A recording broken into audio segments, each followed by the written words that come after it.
What kind of person pushes a blind girl off a bridge, and then acts like nothing happened? That question still lives in my mind, because I was that girl. Stick with me while I share my story, and if it touches you, don't forget to support our channel by hitting that subscribe button, dropping a like and sharing it with the people you care about. My name is Alara Vance, and even though I cannot see, I have always been very aware of people's behavior. I notice tone, silence and small changes others ignore. That is how I first understood something was wrong with Corinne Halbrook. After she came into our home, everything felt different. Her voice sounded warm in front of others, but when we were alone it changed. It became cold and sharp, like she was holding back something darker. She never shouted, she didn't need to. Her quiet words were enough to make me feel unwanted. At first I thought maybe I was being too sensitive. Losing my mother had already changed everything in my life, and I didn't want to create more problems for my father. He already seemed tired and distracted. I told myself to stay quiet, to adjust, to be patient. But the feeling didn't go away. Corinne would stand too close behind me without saying a word, just watching. Sometimes she would speak softly near my ear, saying things that sounded kind, but felt wrong, like she was testing how much I could understand. Other times she would leave me alone for long periods, making me feel like I didn't belong in my own home. I started noticing how carefully she controlled her image when my father was around. She sounded perfect, gentle, caring, supportive. She would guide me, help me sit, ask if I needed anything. Anyone listening would think she was kind, but the moment he left the room, that kindness disappeared. There were pauses in her speech, long silences, where I could feel her staring at me. It made my skin crawl. I didn't need eyes to know I was being watched in a way that wasn't normal. I began to understand something important. Corinne wasn't just pretending, she was playing a role, and she was very good at it. That's when the fear started to grow. Not loud fear, not panic, but a quiet, steady feeling that something bad was coming, like standing on the edge of something you can't see, but you know it's there. I didn't know what she wanted from me, yet I didn't know how far she would go. But deep inside I felt it clearly. I was not safe around her, and I had no idea how right I was. I tried to adjust, to stay out of her way, but living in that house became harder every day. It wasn't one big thing, it was small, quiet actions that slowly broke my confidence. Sometimes a chair would be slightly moved from its place, just enough for me to bump into it. Once I fell so hard I couldn't breathe for a few seconds. Corinne rushed over when my father heard the noise, her voice full of concern, asking if I was okay. But when he left the room, she leaned closer and whispered, "You should be more careful." Other times my cane would disappear. I always kept it in the same place, but suddenly it would be gone. I would search for it, feeling around walls and tables, trying not to panic. Minutes later she would find it somewhere else and hand it to me, speaking like she was helping me. It made me feel confused, like I couldn't trust my own memory. I started doubting myself when I finally told my father, my voice shaking. He didn't react the way I hoped. He sighed, like he was tired of hearing problems. Corinne stood beside him, calm and soft, saying I might be stressed, that I had been through a lot. She suggested I might be imagining things that hurt more than anything, because I knew what I was feeling was real. Slowly the space around me became smaller. I stopped moving freely in the house. I stayed in my room more often, trying to avoid her. Even simple things like walking to the kitchen made me nervous. Corinne noticed that, and instead of stopping she continued quietly, carefully. She never did anything that could easily be proven. It was always just enough to make me look uncertain. If I tried to explain it, then there were the conversations. Late at night I would hear her speaking on the phone in a low voice. The words were never clear,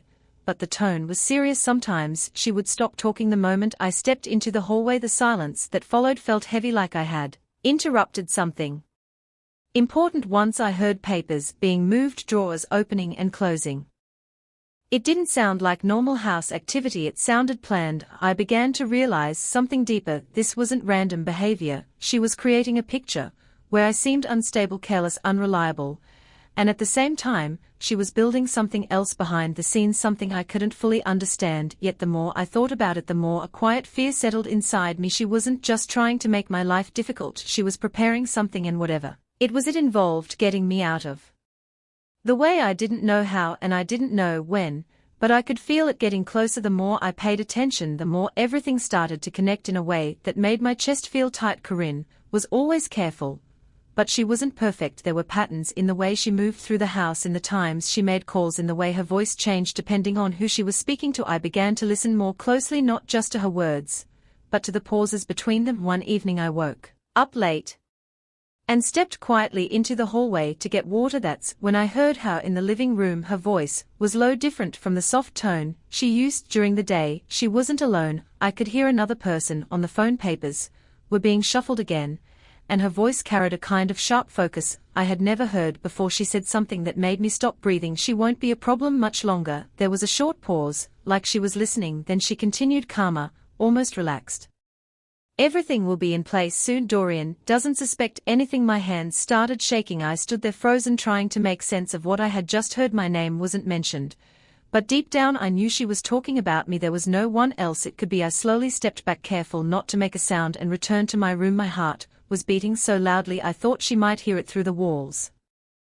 That night I didn't sleep. I kept replaying her words again and again. Not a problem much longer. Everything will be in place. Those weren't the words of someone who was just being unkind. Those were the words of someone planning something serious, something final. The next few days, I noticed even more changes. Corinne became unusually patient with me. Her tone softened, her steps around me more careful. She even asked if I wanted to go out for fresh air. Sometime it felt wrong. Before, she barely wanted to be near me. Now she was offering to spend time together. Anyone else might think she was trying to fix things, but I could feel the truth behind it. This wasn't kindness, this was preparation. I also noticed that my father had been traveling more. Corinne would mention his schedule casually, but it always seemed like she knew exactly when he would be gone and for how long, and then it became clear she was waiting for the right moment when no one would be there to question anything, when no one would hear. I felt trapped. I wanted to tell someone, to warn my father again, but I remembered how he had reacted before. If I spoke without proof, it would only make things worse. She would twist it just like she always did. So I stayed quiet,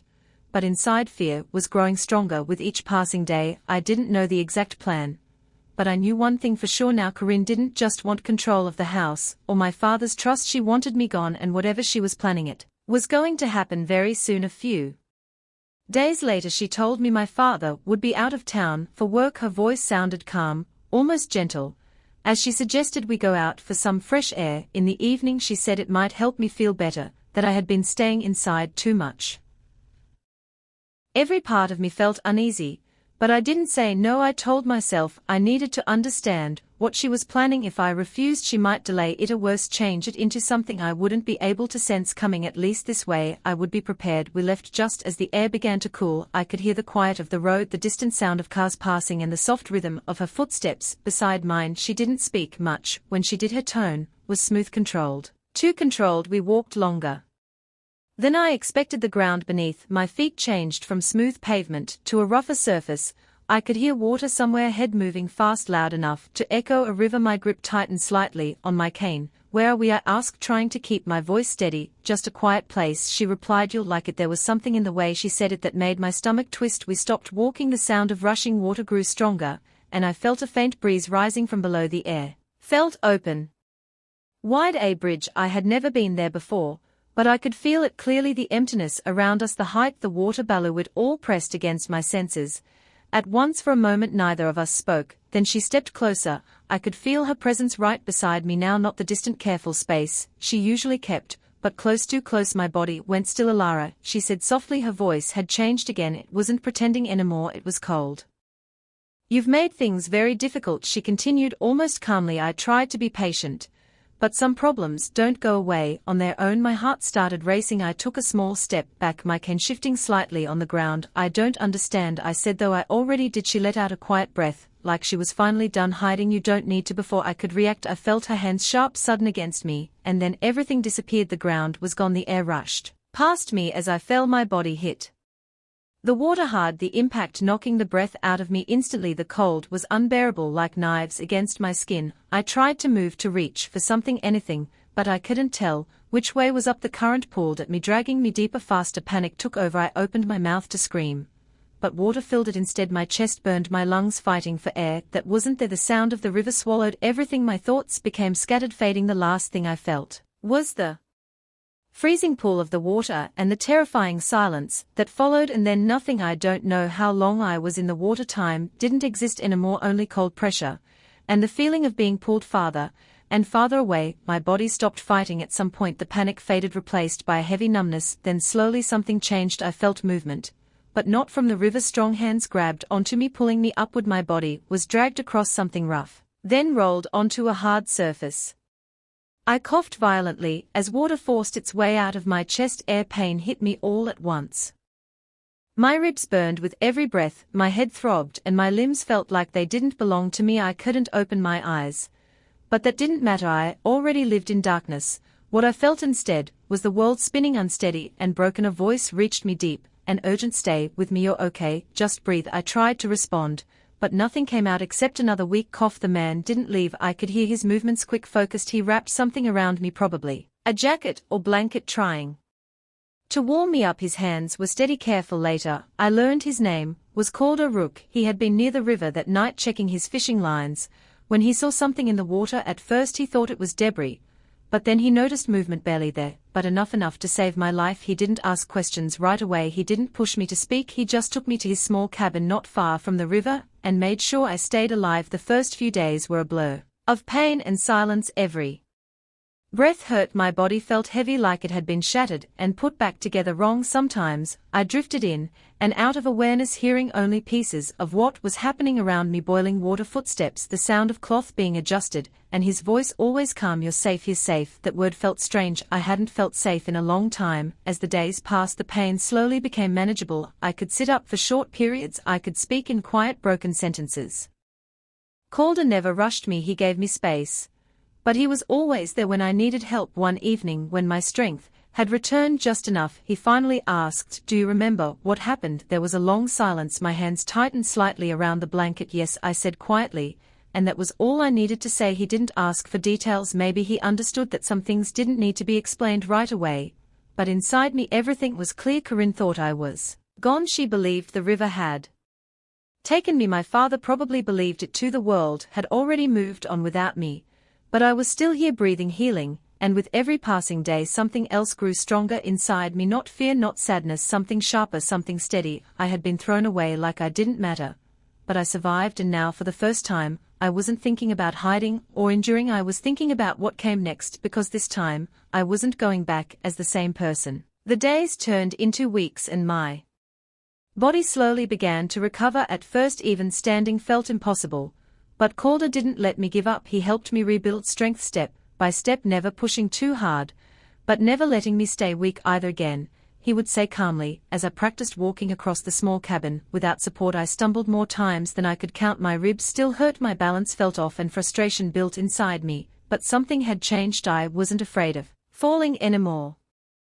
I had already survived worse. Calder also taught me things I had never learned before, not just how to move, but how to listen more sharply, how to sense space better, how to react quickly. He showed me how to protect myself, how to stay aware of my surroundings in a deeper way. For the first time in my life, I wasn't depending on someone out of trust. One was learning how to stand on my own. At night, when everything was quiet, I would lie awake and think. Piece by piece I started putting everything together. Corinne's behavior, the documents, the phone calls, the way she slowly turned my father against me, it all pointed to one thing: money, control. My father had built a successful life, and everything was tied to his name and eventually to me. I wasn't just his daughter, I was part of what stood between Corinne and complete control, and she removed that obstacle. Or at least she thought she did. The more I thought about it, the clearer it became. This wasn't just anger or cruelty. It was planned, careful, intentional. Which meant one thing: if I went back without proof, she would win again. I would be the unstable girl who somehow survived and came back with accusations no one would believe. No, that couldn't happen. So I made a decision. I wouldn't rush, I wouldn't act out of emotion, I would prepare. Are you planning to go back? Calder asked one evening, his voice steady as always. There was a pause before I answered yes. He didn't sound surprised. Then you'll need more than strength. I know, I said quietly. And I did. Over the next few days I started focusing not just on recovery, but on control. My movements became sharper, my reactions quicker. I trained my hearing to pick up smaller details: footsteps, breathing patterns, distance. But more than that, I started planning. I needed evidence, something real, something undeniable. Corinne had been careful before, but people like her always believed they were untouchable, that confidence leads to mistakes. I just needed to be patient enough to catch one. Revenge won't fix everything, Calder said once. I'm not looking for revenge, I replied after a moment. That wasn't entirely true, but it wasn't the whole truth either. I just want the truth to be seen, and deep down there was something else. I wanted her to feel what I felt on that bridge, not the fall, but the moment right before it, when you realize the person standing next to you never cared if you lived or died. This time, I wouldn't be the one caught off guard. This time, I would be ready, and when I returned I wouldn't just survive, I would make sure she couldn't hide anymore. When I finally left the cabin, I didn't go back to my old life right away. I stayed quiet, hidden. The world still believed I was gone, and for the first time, that gave me an advantage. No one was looking for me, no one expected me to return, especially not Corinne. With Calder's help I made my way back to the city, but I didn't go near the house at first. Instead I stayed somewhere small and unnoticed, somewhere I could think clearly and move without being recognized. Every step I took now had a purpose. I started by learning her routine. Corinne had always been predictable in one way. She liked control. That meant she followed patterns, she visited certain places, spoke to certain people, kept her schedule tight and organized. It took time, but I listened, observed, and remembered everything: the sound of her car, the rhythm of her footsteps, the way her voice carried when she spoke to others. Even from a distance I could tell where she was and what she was doing, and the more I followed those patterns, the more I understood something. She wasn't grieving, not even a little. There was no sadness in her voice, no hesitation in her routine. If anything, she sounded lighter, relaxed, like a problem had been solved. That confirmed it. She truly believed I was dead. One evening, after days of careful planning, I decided it was time not to confront her, not yet, just to let her see me. I waited near a place I knew she would pass. My heart was steady, but my senses were sharp, alert. I could hear everything: the distant traffic, the wind moving past buildings, the soft echo of footsteps approaching her. Footsteps. I knew them instantly, slow, confident, measured. As she came closer, I stepped forward just enough. Corinne, I said her name quietly. Everything stopped. Her footsteps froze. For a second there was complete silence, no movement, no breath, nothing. Then I heard it, a sharp inhale. Alara. Her voice broke in a way I had never heard before. Fear, real fear. I didn't move closer, I didn't say anything else. I just stood there long enough for her to feel it, or understand that I was real, that I was alive. Then I turned and walked away. Behind me I could hear her struggling to process what just happened. Her steps were uneven now, no longer controlled. She called my name again, louder this time. But I didn't stop. That was enough, more than enough. Because in that single moment everything shifted. She wasn't in control anymore. That night I stayed awake thinking about the sound of her voice, the panic, the confusion, the disbelief. It meant one thing: she was already starting to break. Over the next few days I continued carefully. Small signs, nothing obvious, just enough to make her question her reality. A familiar sound where it shouldn't be, a whisper of her name when no one was near, a presence she couldn't explain. I didn't rush it, I let it build slowly, because fear, when it grows quietly, becomes something much stronger. And Corinne was no longer the calm, perfect woman she once pretended to be. She was unraveling, and this time I was the one watching. I didn't need to rush anymore. Fear had already found its place inside her, and now all I had to do was let it grow. Corinne had spent so long controlling everything around her that she didn't know how to handle something she couldn't explain, and I made sure of that. I stayed careful, never showing myself fully again, only leaving small quiet signs that couldn't be proven. A door slightly open when she knew she had closed it, soft footsteps behind her that disappeared when she turned. Her name whispered just once, then silence. It wasn't constant. That was important. If it happened too often she might convince herself it wasn't real, so I spaced it out, letting her mind do most of the work. And it worked. I could hear the change in her voice whenever she spoke to others. It wasn't steady anymore. There were cracks now, small breaks where fear slipped through. She started asking strange questions, trying to confirm things that didn't make sense. Did you hear that? Was someone here earlier? People around her began to notice. She stopped sleeping properly. I could tell from the way her footsteps dragged slightly, from the tension in her breathing. Even her tone lost its smooth control. The woman, who once played every role perfectly, was starting to lose her balance. Then came the moment I was waiting for. Corinne finally reached out to someone she trusted. I had already guessed there was one person she confided in, a man she spoke to often in private. Her voice changed around him, less guarded, more honest. If she was going to break it, would be with him, so I followed carefully, keeping my distance, using everything I had learned. They met in a quiet place away from others. I stayed close enough to hear, hidden in the background, my focus sharp. At first her voice was low, controlled, but not for long. I'm telling you she's alive, Corinne said, her words tight with panic. The man tried to calm her, telling her it wasn't possible, that she was imagining things, but that only made her worse. I pushed her. She snapped suddenly, her voice shook now, no longer hiding anything. I watched her fall. There's no way she survived that. My breath slowed. As I listened, there it was, the truth, clear, unfiltered, real. The man went silent, for a moment shocked, then he spoke in a lower voice, asking if anyone else knew. No, she said quickly, no one saw. It was perfect. That word stayed in my mind, but not anymore.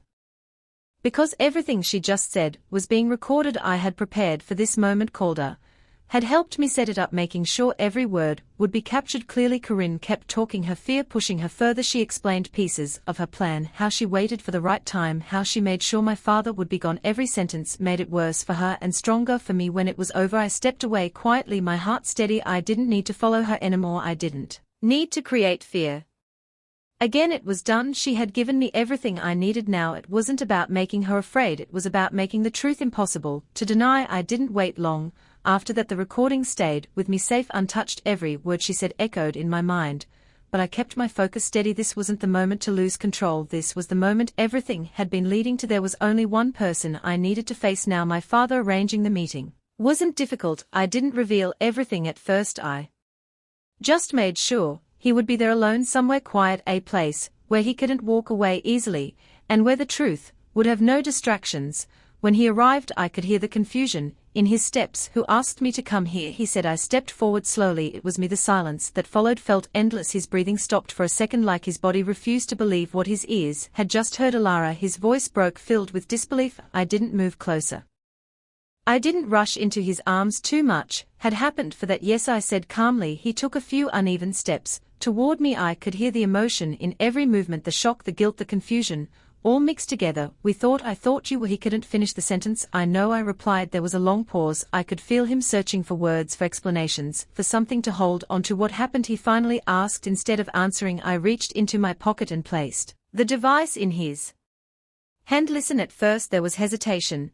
Then the sound began. Corinne's voice, clear, undeniable. Every word she had spoken came back to life. In that moment, the push, the plan, the certainty, in her tone, the way she described everything like it was nothing. I didn't speak while it played. I didn't need to. My father didn't interrupt either.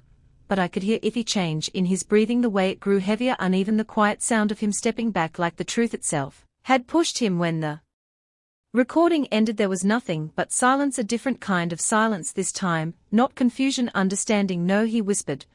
But it wasn't denial, it was realization. I tried to tell you, I said quietly. That was the only thing I allowed myself to say. He didn't respond right away. I could hear the weight of everything settling on him, the choices he made, the things he ignored, the trust he gave to the wrong person. I didn't see it, he said finally, his voice filled with regret. I should have seen it.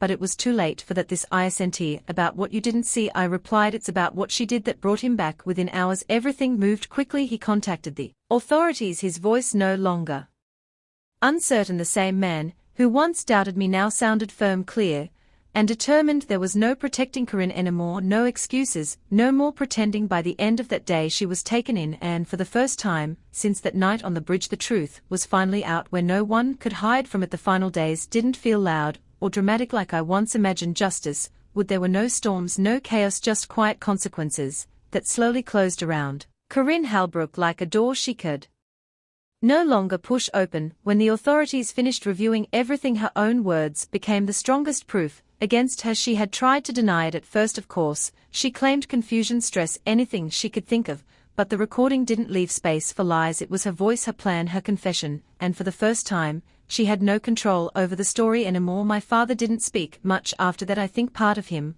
was still trying to process how deeply he had been fooled, not just by her but by how he had stopped listening when it mattered most. I didn't comfort him, I didn't hate him either. I just stayed distant, because healing takes time, and trust doesn't rebuild overnight. As for Corinne, she was no longer the woman who walked into our lives smiling and perfect. That version of her was gone.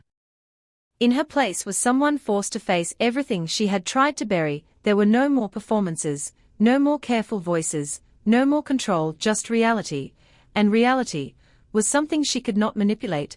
I didn't attend every step of what followed. I didn't need to. My part was already finished. The moment the truth could no longer be denied. I had spent so long surviving, planning and waiting that now I didn't feel the need to watch everything unfold closely. Instead, I focused on something else. Me own life. Calder checked on me once before I fully moved forward. He didn't ask about revenge or justice, he just asked one simple thing: are you okay? Now it wasn't a question I could answer quickly, but after a moment I said yes, not because everything was perfect, but because I wasn't running anymore. For so long I had been defined by what happened to me, the silence, the fear, but now I was something else, someone who had been pushed to the edge, and still found a way back. Corinne tried to erase me.